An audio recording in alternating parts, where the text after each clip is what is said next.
پیری خمیدم میمانم جهان بر دورهی تو روش دیدم میماند میهولی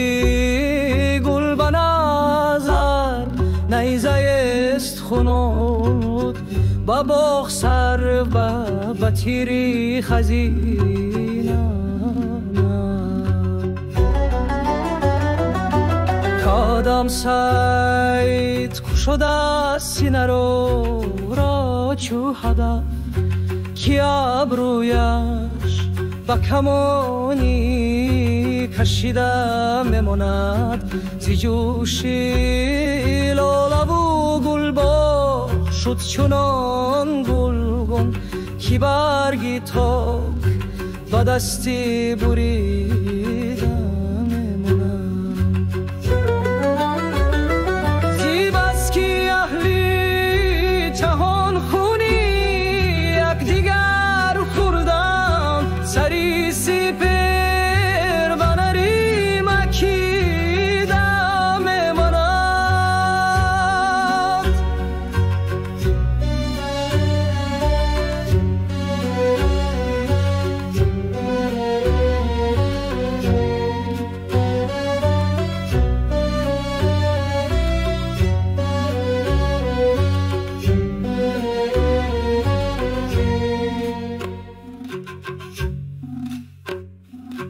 زمان آبی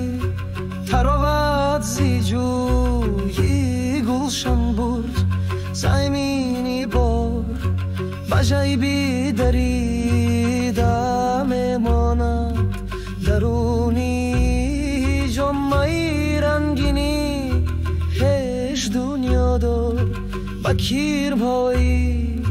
بیرشیم تنیده میماند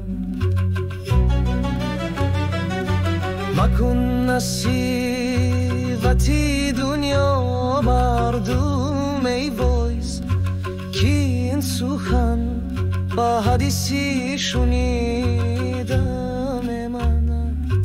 دلم زیادی قفس سیدا ملول شود با مرگی خونه‌ای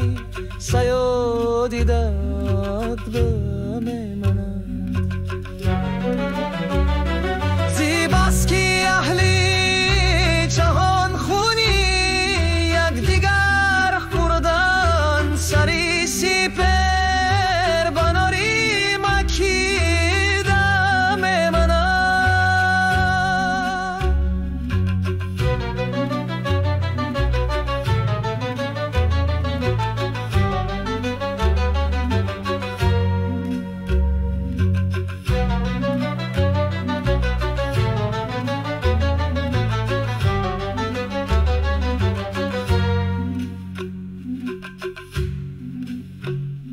The sky is bent like age has taken hold.